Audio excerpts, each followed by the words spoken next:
And we are live. Good evening, everybody, and hello, and welcome to Forever Rugby on Forever Sports. It is a Thursday night. We are less than 48 hours until the Springboks will try and bounce back, I suppose, against Australia and try and put in a much better performance. And it literally will be a case of bouncing back because it is almost the exact same side. And a very sort of similar side for Australia as well, which you could, I suppose, is quite understandable given the fact that they got the job done. But tonight we're going to be doing a bit of a panel show, so I'm joined by my fellow guests. We've got Lekanyo, we've got Vuyo, and we've got Dylan as well. So, chaps, thank you very much for jumping on. How are we all? How are the weeks going? Yeah, great. Thanks for having me. Yeah, like it. So, hello, Steve. Hello to everyone. All yeah, good. All good. obviously, Lekanyo is very much a regular these days. So we've got our scrum specialist to talk us through those last couple of scrums, whether we should have had a penalty, whether people have got a point to complain. But Yeah, we'll get into so I suppose we've got lots to get through. So I suppose a good place to start, I suppose, is let's just look at the team selection, really, or maybe even before we look at the team selection, let's just talk a little bit about last weekend. And look, I'm going to bring you straight in here. Do you think that the selection and the tactics were wrong? Do we put it down to literally just leaving 10 points on the boot and actually on the face of it, we weren't as outplayed? I think we can all admit it wasn't the best performance compared to the sort of standards we have. But do you think that we're overreacting in terms of just how bad it was? And do we need to change the game plan? Do we need to worry about it? Or are we just sort of reading a bit too deep into all this? Yeah, I think personally, Steve, I think personally we're reading a bit too much into it. It's worked for the Springboks up until now. I will be honest though, leading up into the test match, I'm a bit worried with the personnel on the bench rather than the 6-2 split. Right, with the makeup of having three loose forwards and not a specialist lock, especially because of the high value that I place on set pieces, right, when it comes to scrum time and line out. And I think for us to expect Franco Morstad to do a 7 job and then go in at lock, where arguably you are facing the most intense scrums, the sort of last couple of scrums, because the game could be up, there could be a penalty on the line, and to expect the man to then lock the scrum as well. I think for me that was the issue more than anything, not necessarily the tactics, but rather the personnel on the bench in terms of our traditional 6-2 split. But yeah, I think generally because I mean, if Lukhanyo scores that try, it's a different story. You see, it's a whole totally different test match. So I don't think we were outplayed necessarily, to speak, but yeah, I think we're just a bit overreacting, and to think that the Springboks will just sort of change the game plan in a week, I think it was just we were just being too hopeful. Yeah, and I think it was an uncharacteristically bad day for Lekanyo. I mean, we've become so accustomed to him being so just not being. I mean, he literally at one stage could turn water into wine. I mean, that little flipping turnover with Argentina on the line. I mean, he's been making rugby look so easy. So it was weird to see a bit of an off day for him. And we'll try and bring Vuyo come back, who is struggling a little bit with his network. But we'll go to Dylan then. Dylan, your sort of thoughts on last weekend. Do you think it was a case of just yeah? I mean, it was an off day. What are you putting it down to? So, I think we left points on the field from the boot. So that's the primary concern in that way. But then we could have been in a different situation if we executed the game plan correctly. I mean, the kicking wasn't as good. We missed 21 tackles. It was just kind of all over the place in terms of what we pride ourselves on. Those contact points, we didn't win them, we didn't dominate them. The set piece was sort of all over in a way. I mean, you can argue the scrum penalties and what we deserved and what we actually got, but in the end of the day, we didn't get those penalties, and that kind of thing cost us. So I think mentally we just need to reload, and we need to come back out and just execute the game plan properly, because there's nothing wrong with the game plan. We've seen it work time and time again, but we need to stay true to our strengths and we need to execute our strengths. Otherwise, we've got nothing. Yeah. Yeah, and exactly. And I think, you know, as you said, I think we were uncharacteristic in certain parts, which was a bit strange. But at the end of the day, you know, for all that we complain about not playing enterprising rugby and stuff like that, Australia played this really nice brand of rugby where they keep ball in hand. They scored 1 try, we scored 3. You know, and I said in the channel, and somebody said, "Oh, well, 3 more tries. Are you proud of that?" Like, if Michael Zulma-Pimpy runs in a hat trick, we get 15 points. If Malcolm Sure. Mark scores a hat trick at the back of a maul, we get 15 points. So, you know, I think we'd all obviously with some of the personnel we have, we'd all love to see, you know, some really enterprising stuff, and Mapimpi and Ches and Colby having a go down the wing, and Lukanya using his offload game. But I think that we almost place too much, or a lot of the fans I think place too much of a high value on nice nice rugby in inverted commas, which we're not. I mean, when have the Springboks ever really deviated from the sort of game plan? I mean, if you've watched the Peter de Villiers documentary, he sort of talked about the fact that he wanted to try and be a bit more expansive and stuff like that.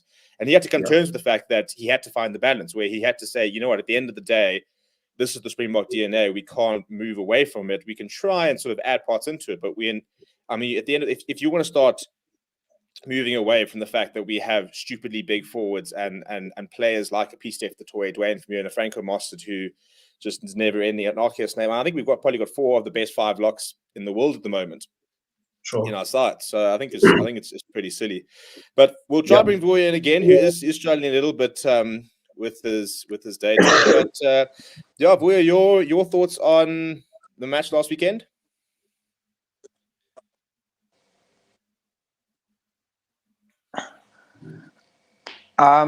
Yeah, gents, I am struggling a bit with my network. Sorry about that. Sorry to the viewers. Problems, but I don't think the Springboks were played at all. I don't think they were bullied. I just think that, like Dylan said,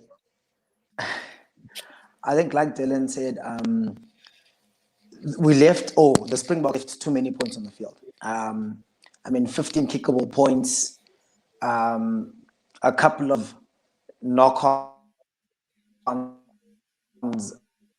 or mistake word, you know, the small things that the Springboks did wrong that cost him the game. And I think if they on those, you know.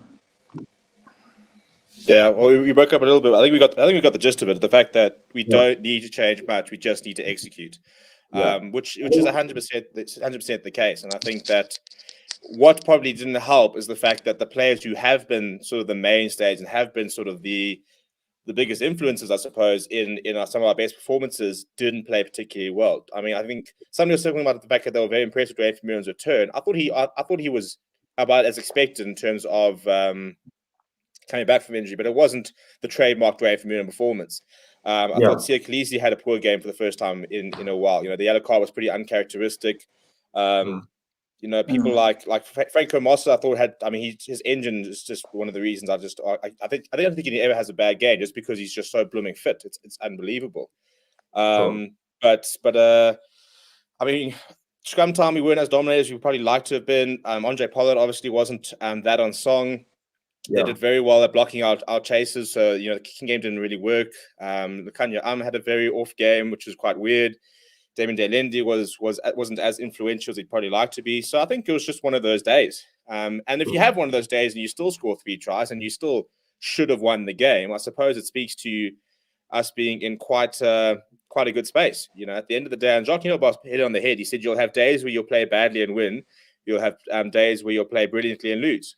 You know, and I think that Springbok fans are fickle. We are very fickle. I think it's after the first lines. I mean, we had the Georgia test where people were saying, "Oh, you know, it wasn't the best performance."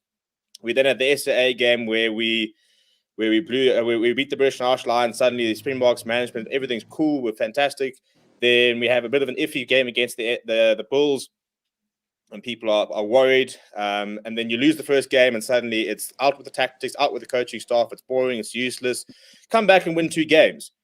Love the coaching staff. These are the tactics. This is South Africa, etc., etc.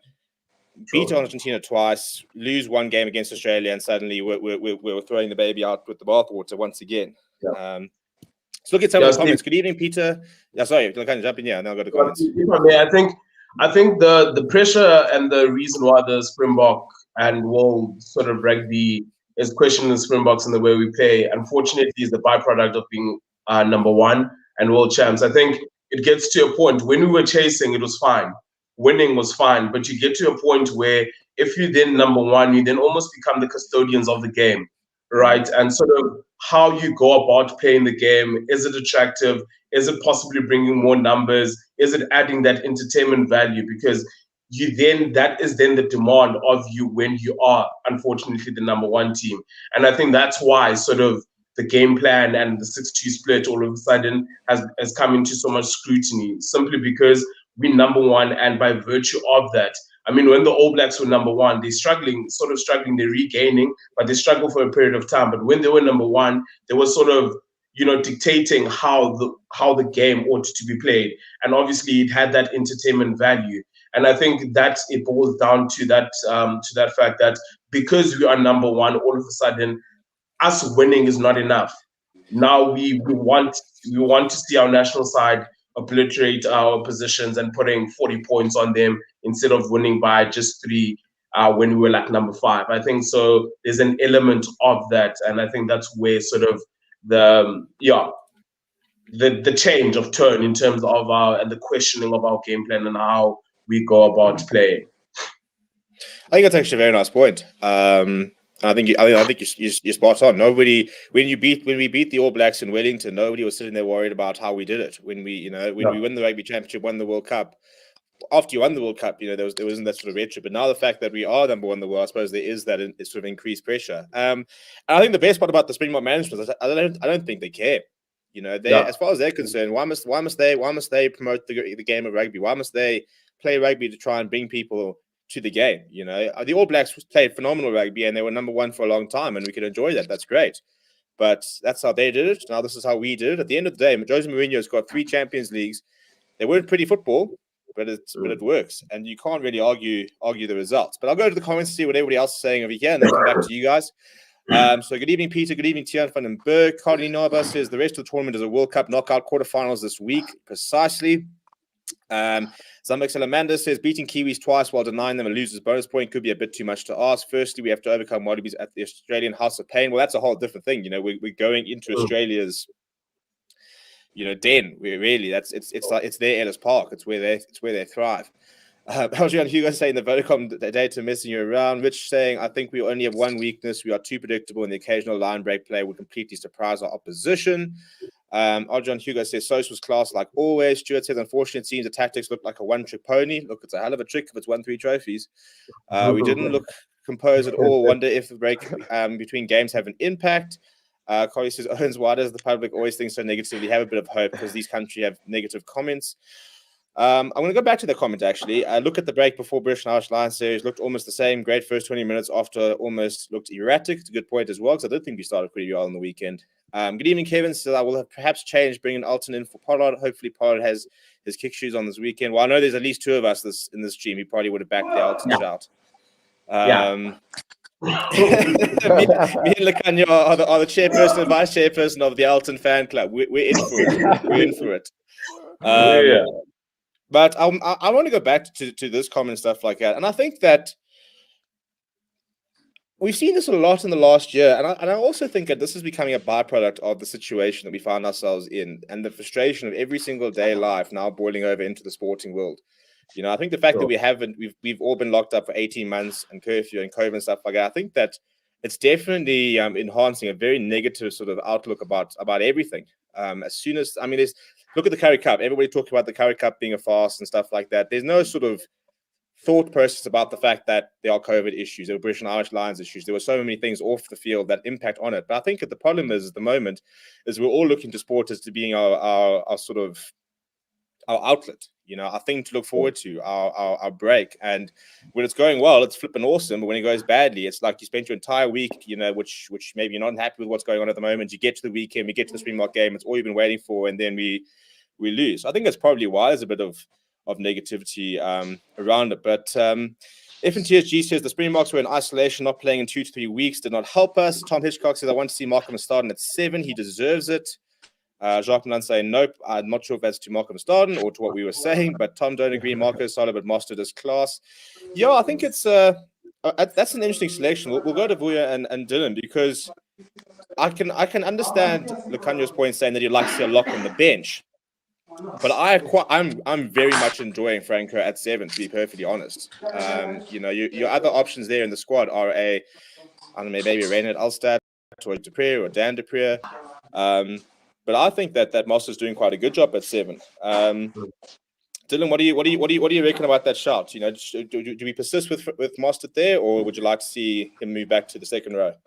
No, I think Mostert is absolutely perfect there. I think he's sort of fulfilled the Peter Steff role in a way, in the sense of work rate. I mean, he's just an absolute machine, and he'll run and he'll tackle, and he's also a very good line-out option. So if you break it down, we've got the locks, we got him, and we've also got Dwayne Vermeulen to throw at. So if you look at it in that sense, he's adding a lot already. But I can understand the sort of being reserved about not having a lock on the bench, because it's a lot to ask, like last week for him to shift to lock later on. So on a whole, I think you got to keep him there. I think no one's going to do better, in my opinion. Vuya, your thoughts?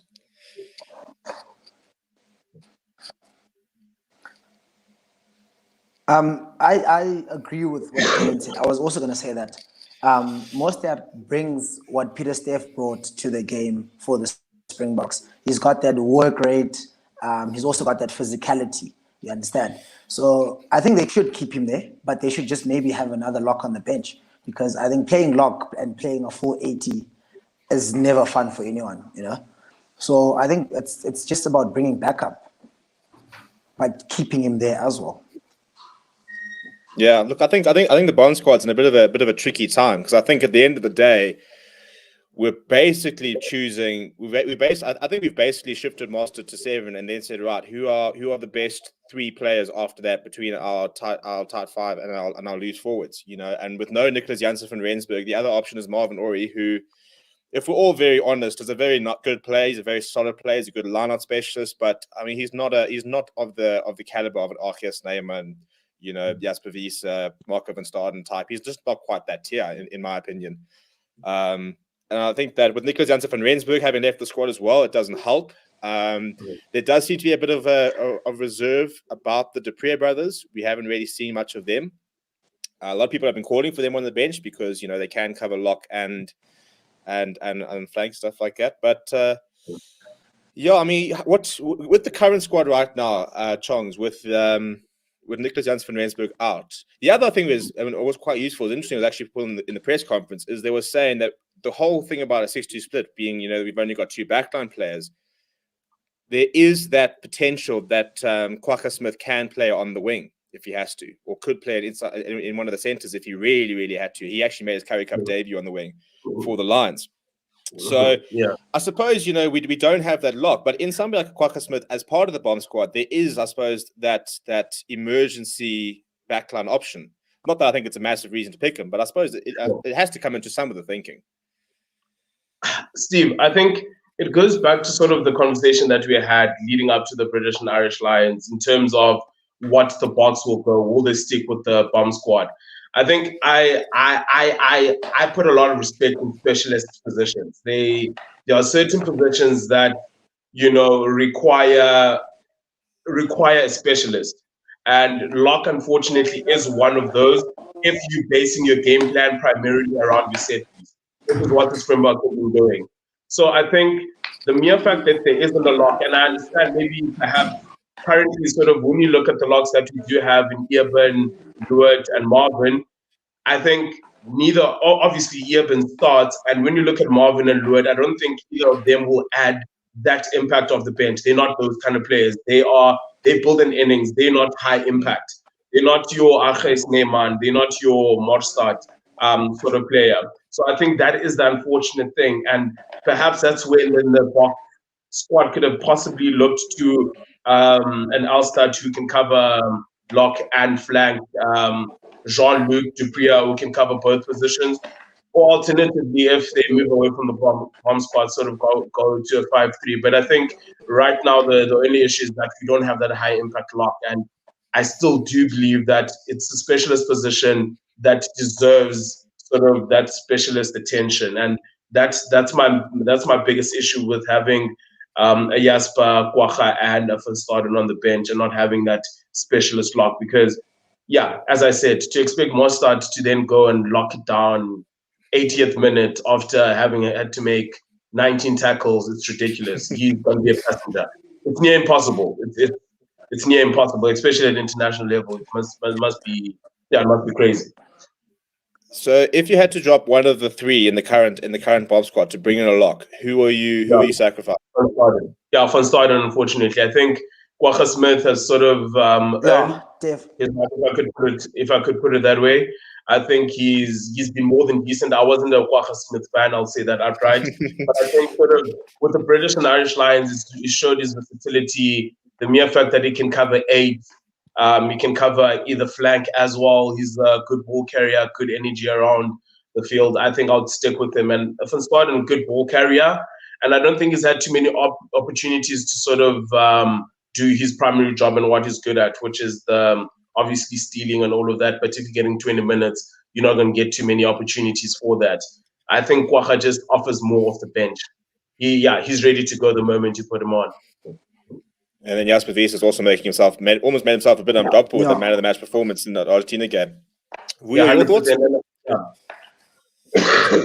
I think I would also definitely keep Kwagga because of his versatility and also his energy that he brings off the bench. I mean, he's what every coach wants from a player that comes off the bench. He brings energy. He can play all three loose positions. So I think you definitely keep him. And as we all agree, Marco van Staden hasn't really gotten a chance to really show us what he can do in a Bob jersey.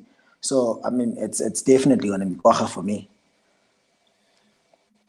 Yeah, Dylan, are you deviating or are you on the Kwagga train? No, I'm on the Kwagga train. There we go. But I believe, just building on, like, with his sevens experience and his versatility and all of this, his rugby IQ is invaluable actually when he's on the field. So yeah, but that's only just building on what has been said. Yeah, I think a big moment for me, and it also speaks to Franco Master, was that penalty we got, where there was that line break. I think it was Korobeti or Karevi that made that line break, and it was Franco and Van Staden who brought him down. I mean, Franco, it was on the back of a scrum, and so Franco Master managed to get himself out of the tight 5, help make that tackle, and Kwagga Smith was back there to win that turnover, which then got us the penalty to kick in the corner. I think it was like moments like that where you just think, I don't think there's anybody else in the squad who's getting there that quickly and getting himself in that position. That pace is such a unique thing to have.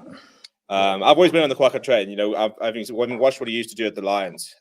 His skill set, obviously, and so he's just in the wrong blooming nation. But at the end of the day, Springbok fans will probably say Hamish Watson's too small to play for them. So yeah, we know us and size issues. So in terms of the comments, they're backing. Well, Aldrin Hugo says so. Almost Peter Steph to Toy. Rich says, I know Stephen is against letting him, but I think we win the game last weekend if we sub Andre for Mornay Stain. Yeah, we do actually. I think we probably depends. If we subbed them earlier, then mathematically, then we probably would have. We'll talk about the fly half options. Everybody knows that I don't back the Mornay Stain shot just because I don't see any longevity there. We didn't look particularly fit for the Aussie games as F and TSG. I think it was one of those games where we went over a crowd and for whatever reason we didn't have our best day. Rich says Moss has done a fine job. I was impressed with his attitude at the presser. Look, that guy would run through a brick wall if you asked him to. Guido says, I hope they make Marvin Ori a option this weekend because against Argentina he didn't even get one line out. Pity Ochia made fire with petrol. The coaching staff don't rate the Dupree brothers, says Grant Swart. Good evening, Contender says the last time I saw Jean-Luc Dupree versus Australia, he scored a try, potential promotion to the bench. I think what we've seen now, and we'll go through the lineup, I don't think we're going to see too many surprises in the next couple of weeks. Yeah. So bar injury, I don't see suddenly a Dupree brother popping up on the bench or something like that, unless there's a very deliberate tactic for it. Regis says Nicholas Janssen-Meza played very well against Argentina. I want to see more of him. Kevin says the pressure's a bit high at the moment with some of the more experienced guys step up this weekend. If Pollard had bad game, mostly they'll play Alton against New Zealand. I personally think that Pollard could probably miss about 16 points this weekend. That he would still start against New Zealand. And look, I mean, and it's difficult to argue against it when he has been involved in such big games for New Zealand. But I think that would probably then necessitate the need for another kicking option off the bench. Something that's going wrong with Pollard's kicking technique since the knee injury. Yeah, his percentages aren't up. We'll talk about the Quakekeeper video. Kwagga gets bullied, though he's small, not the strongest. Yeah, but I think it's about the other part that he brings in. One guy we're not talking about is Jasper Wiese. He's matured a lot in a short time. I think the reason we're not talking about Jasper Wiese is I think we're all pretty happy with him. I think we're all understand that he's still got a way to go, but he's showing all the right sides. The block game plan has not got the best out of Kwagga. Yeah, we don't. I mean, yeah, I think I agree with that. You know, I mean, if Kwagga Smith was playing for like Scotland, I reckon they'll be able to use him. I reckon like a team like France will probably be able to use them quite nicely. Maybe seeing Lewis at 5, Wiese at 6, Khaleesi at 7. Contender, you love to mix around our flanks. You're giving me anxiety every single time. Vermeulen's like sitting at another flank, mate. That's one to be careful. There's discipline. Kwagga, yeah, we're all on the Kwagga train there with Ruan van den Berg. New Zealand doesn't need 5 points if we stand a chance. Which Argentina can disappoint New Zealand. I don't think we'll see that happening. And then LB says Dan du Preez covers the whole back row, Jean-Luc du Preez covers back row, and Lock. They're valuable. I don't know why Box don't see it. Well, I don't know if it's a case of training. I don't know if it's a case they don't train well, but yeah, we just haven't really seen the du Preez brothers. Look, I was never a big du Preez brother fan when they were at the Sharks, but I know they have been getting a lot better at the Sale Sharks.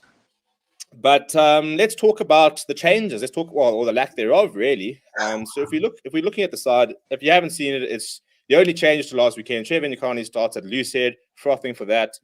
Marvin Orie comes in for Lutiago, who's got concussion but should be available for New Zealand next week. And then on the bench, Stephen Kitzel drops into the bench, which means Oxen Chair misses out. Apart from that, we are unchanged.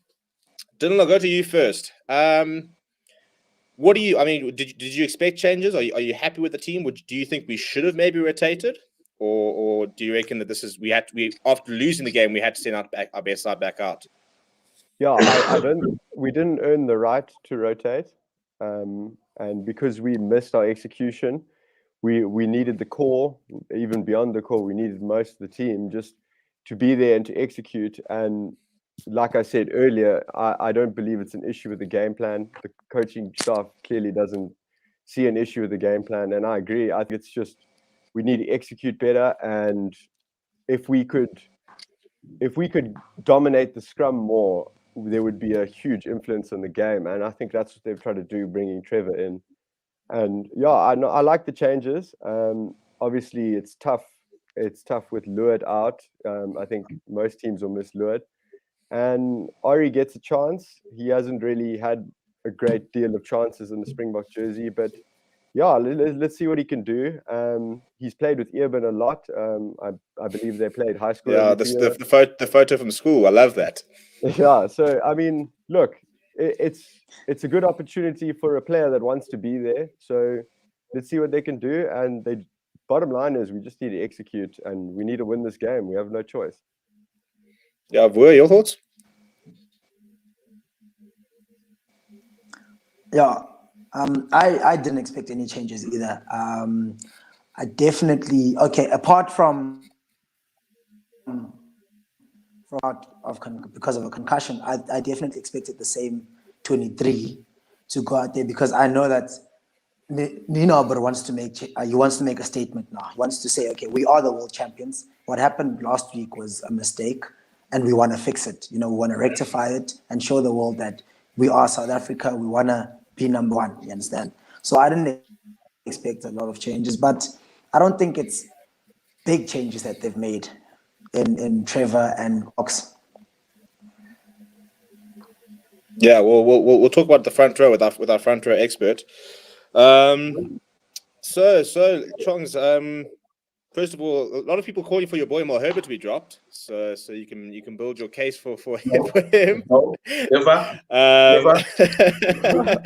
But I think it's just the standard. It's the fat people jokes, dude. You know them, dude. They see somebody that's a bit tubs and they don't enjoy it. They want to see the athletes of like your Vincent Cox. But Trieza into the starting lineup at loose head. I think we'll see Trevor on the bench for New Zealand because I just think he's becoming a bit like Marks, isn't he? Where he's becoming. We know he could very well be our best loose head, but the way we now using our bench, which I think is so cool, is the fact that it's not about starting your best 15. It's about understanding how to get the best out of your 23 throughout the full 80 minutes. So Oxen Chair probably unlucky to miss out.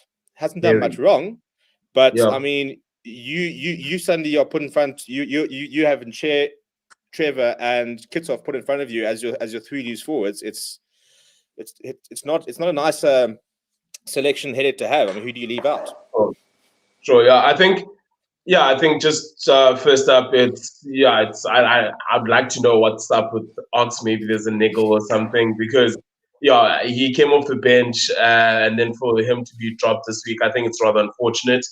But I mean, we've got quality loose heads at the moment, and it's interesting now. It seems as though Trevor is very much loose forward, a loose head. He was tight head all of a sudden. Now it seems as though he's made the permanent move to loose head. So that's going to be interesting to watch. But certainly I think those who are calling for Franz Mahaba definitely disagree. I definitely disagree with that.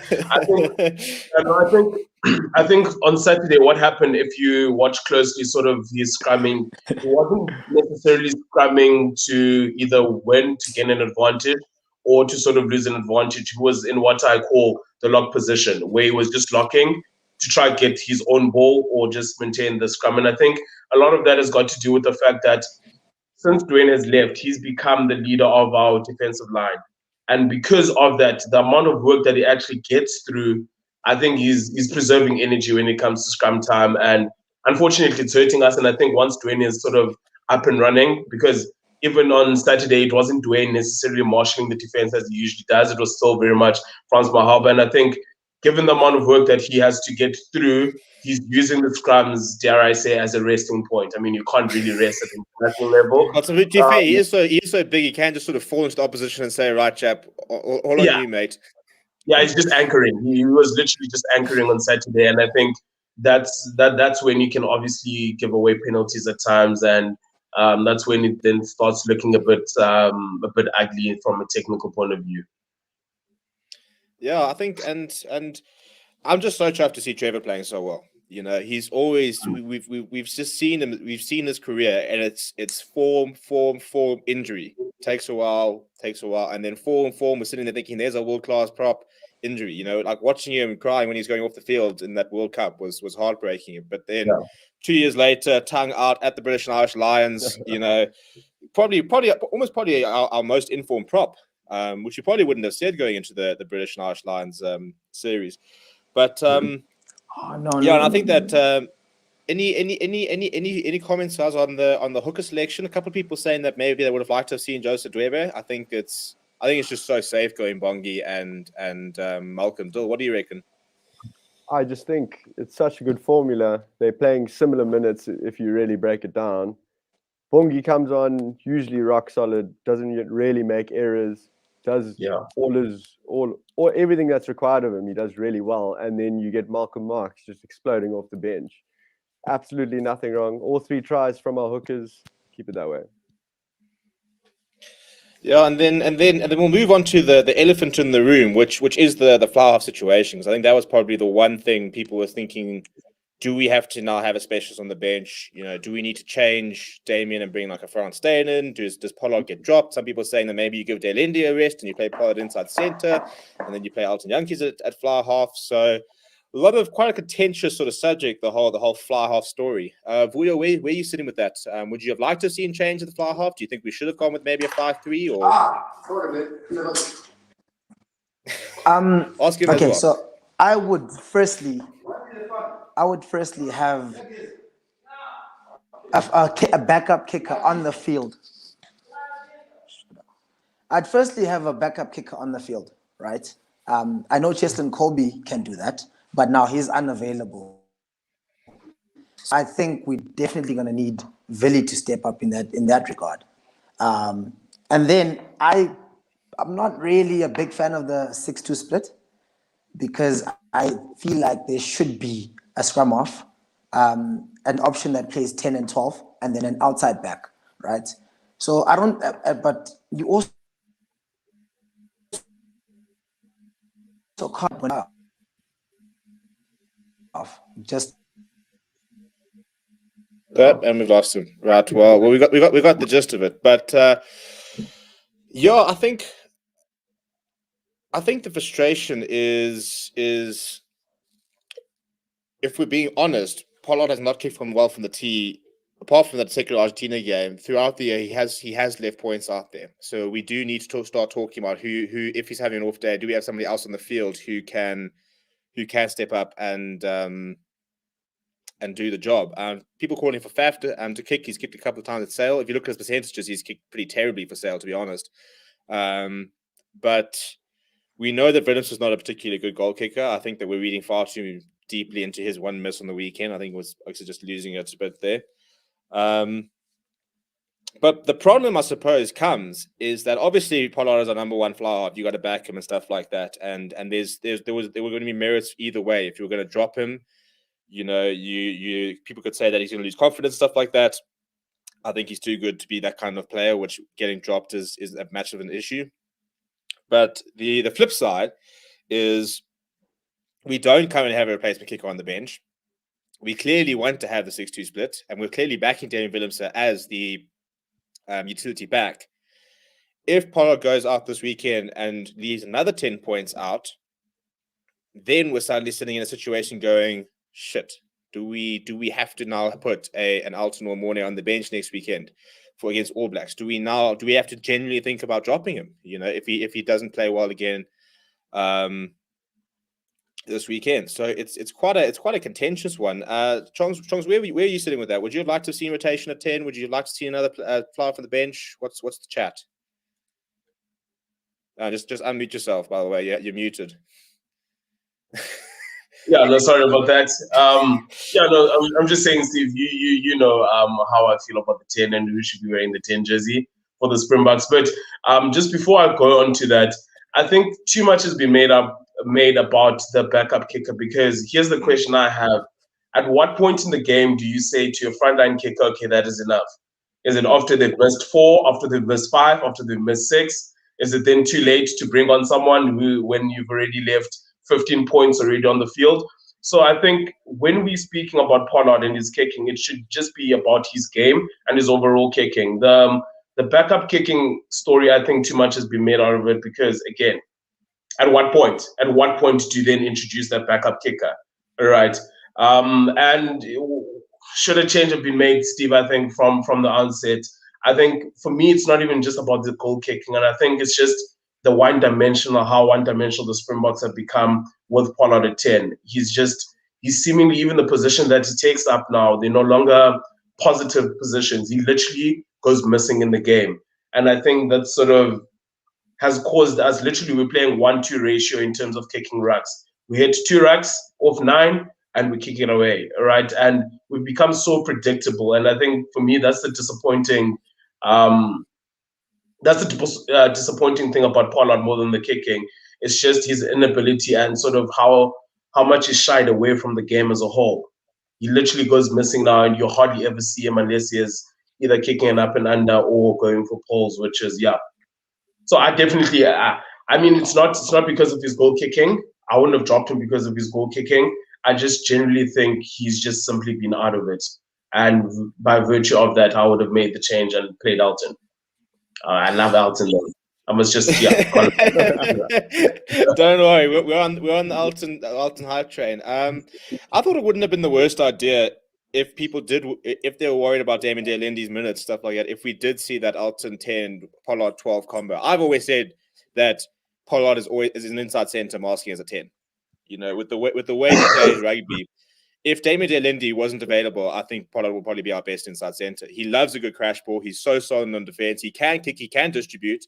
But you think of the things that make it number 10 and number 10 in terms of game management, in terms of being able to put somebody in the gaps and stuff like that, being able to tactically kick very well, be able to kick very well for poles. He doesn't tick all those boxes of your sort of natural fly halves. He's not, he's very much not a Finn Russell, George Ford, Richie Moanga, Romain Intermac. Johnny Sexton, even to a certain degree, is got more sort of to it, but it's that defense and the way he can marshal, I think, which sort of gives him the edge in the Springbok system. But we've always had fly halves like that. I mean, Butch James was, a similar sort of example of maybe not having the best fly half attributes, but sort of working within the system. I would have liked to have seen Alton, and I'll tell you what, even if you do want to back Pollard against All Blacks, my worry is we're so reliant on him. If he does have an off day or if he does get injured, we're up a creek. We haven't really backed. And I also think it also gets a bit harsh when players have been given an opportunity this year and they have taken it and they have played well. Lots of people saying, why is Apele Lefasi not getting more of a chance? Alton Yankees played he's played one test this year that was against Argentina where he kicked, I think it was 6 out of 7 or 7 out of 8, try assist as well, and jumped off and said, cool, I can do that job. So it becomes quite an interesting sort of dynamic where obviously you want to back your starting 15, but if your starting 15 is not getting the job or your 23 is not getting the job, what point do you start sitting there saying, do we start bringing in players? I don't enjoy how deep he is sitting at the moment. Even when it's a box kick, it's like he's in the pocket every single time. It's not even like he's just taking up a regular position and you can still kick from that position. But we just seem to be standing very deep, and it's just a bit weird. We'll bring back Vuyo and see if he's all right, and then we'll go to Dilf. So Vuyo, your thoughts on actually I think we asked Vuyo about the 10. Yes. No. Yeah. Yeah. So we're going to Dilf. I think I got cut. Yeah. If you want to finish off, then jump in. Dil, you can go. It's all right. Cool. I'm going to disappoint the panel and disagree strongly about Alton. I think a lot of your points are very valid, and maybe you can call Pollard one-dimensional. You can call him this. You can call him that. But it wasn't long ago where we were praising Pollard no end because of how much of a general he was, how solid he was. And sure, a lot has changed, but the man's just had one bad game, and I firmly believe that he's going to come out this weekend and he's going to control the game, and we will win as a result. Well, I hope he does, and I'm happy to, and I'm happy if he does do it. I think, as I said, I think the worry comes with Will you jump in? I think just to reiterate, right, Pollard was the World Cup winning fly-off, right? So you don't just drop the World Cup winning fly-off. He's the reason the Boks have been playing so well, because he gets the backs going, So him having a bad game, it's not really reason enough to say, okay, let's chop him, let's put him at 12 and play alternate 10. I can see Chong's disagreeing, but I mean that's how I feel. I love Elton too. He's got a lot of flair, but I think the Boks need to stick with Pollard for a bit until he shows them, okay, this guy can't play there anymore. Fire in the booth. Yeah, look, I mean, it's as I said, it's always going to be pros and cons because obviously, and I think, I mean, there's no doubt in Pollard's pedigree, but a couple of people have been saying that he hasn't quite been himself since that injury. And I thought that British and Irish Lions, he looked decent, but we haven't seen World Cup Pollard just yet. But like we didn't see Dwayne Vermeulen last weekend. So I think that, and as I said, even if we played Alton tomorrow, I'd still back Pollard against the All Blacks. Because I think that, we're never going to need necessarily to play that much of a running game. I think the biggest problem is what I really, really liked is I really enjoyed Wellington when we had Alton Yankees coming off the bench. And you can either replace Pollard if he's not playing well, or you can say, right, we're going to have two playmakers on the pitch and we're going to try and have a go, which we've done before. And I've always said it would be quite a nice combo. The problem is you've got something like Damien Delinde who's just so good there. So it's always a bit of a catch-22. Yeah, Chongs? Yeah, I think just to put it out there, I think also we need to be careful with the Alton on the bench, chat. I believe Alton is a sort of player, in as much as he's very exciting, but he's almost like a number 3 batsman. He builds an innings. I think that's what makes Alton so good, right? We sort of even think of a David Miller as like this slogger, gets in form ball 1, he hits a 6, right? But I don't think Alton is that kind of player, even though he's got the attributes. I think what makes Alton so good is how he's able to set up the opposition in order for him to then be able to exploit gaps and actually get players into gaps, because that's why it often seems as though he's making a lot of mistakes and a lot of errors, is because he's trying so much so quickly and the players around him haven't gotten or caught up to the sort of to the style of rugby, if I could put it that way. So I think I'm always, especially at international level, when it comes to when the error rate needs to be small, right, in terms of the continuation, I honestly think Alton is someone who builds his innings, is a smart player. It doesn't just go from ball 1, but he can do that. But I think then the error rate then increases, and that's something that a lot of South African fans aren't too patient or too understanding about when it comes to Alton in particular. I suppose also, how much does it come down to how much do we change our game plan to personnel? How much do we try to adapt our personnel to the game plan as well? You know, I mean, Alton's never going to have the license he had at the Lions, where he could have done backflips on the ball, and Johan Ackerman would have said, "Carry on, chap." He does have to kick a lot more in the Springbok setup, but you know, how much do we? And if that's the case, if we're going to sit there saying we're never going to have a situation where a fly half like Alton Jantjies can really slot in, which I think is short-sighted. I think the days of the Andre Pollard, Butch James, Mornay Steyn fly halves are behind us, because I think kids at school at the moment are growing up watching your Richie Mwangas, your Bowden Barretts, your Romain Intermax, your Finn Russells, your George Fords, your Marcus Smiths, and I mean, you tell the 14, 15-year-old fly half, listen, I need you to be defensively solid and I need you to kick for poles well.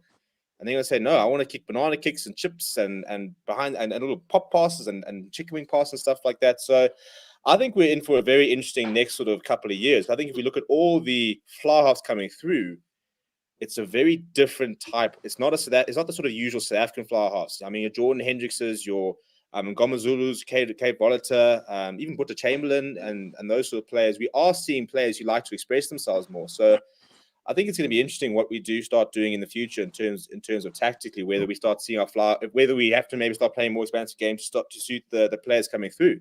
I think that a lot of players are now coming through with much better ball skills. I mean, Archie Snyman is an example of that. We went 15 years ago, and we're going to seeing a 2-meter lock throwing out an offload game like that. So it's going to be quite cool, I think. We've just got a couple of minutes left. And then we're going to call it. So, because I need to. By the way, everybody who's watching, we will be live in about 10 minutes for the Premier League show. So we have broken it down quite a lot. Vuyo has struggled with his Wi-Fi a bit, like we struggled with kicking last weekend, but we've powered through. So the last thing I want to get from everyone is a score prediction. And I'm going to go last, because I'm going to be a coward. I'm going to wait and see what everybody reckons. You don't have necessarily to give me scores. You can go and say we're going to score 14 points. They're going to score 10, or you can go by 5 or something. Where are we at? I'm going to put you on the spot first. What are you going with your songs? Yeah, I think Box by about 6. I think it'll be a tight game. I really like the Australian team. I really rate them. It's just a couple of things until they get it going. I think, I like what I see with the Australian team. So I think it'll be tough. It won't be as easy as we think it'll be. So, SA by 6 points. Okay, so you got SA by 6. Vuyo, what are you going with? I'll say Box by 7. Box by 7, so we're keeping it close. Now Dylan's going to come here and say Box by 20. Come on, Dylan, give us something big here. I would say I'll definitely take that, but I'm going to call Box by 10. I think we're going to get a lot more things right, and I think we're going to come away with it. Yeah, I think I'm look, none of us going to go against Australia, or else I'm invited back on the panel. Although, Charles, one of your panelists that you got and went and put the British and Irish Lions in that first game, and he did call it, but I'm not happy about it. Yeah, true. Yeah, I'm also obviously back the box. But look, we're in Brisbane, so we're looking at one of the toughest stadiums to play in. Our record there is shambolic, to say the least.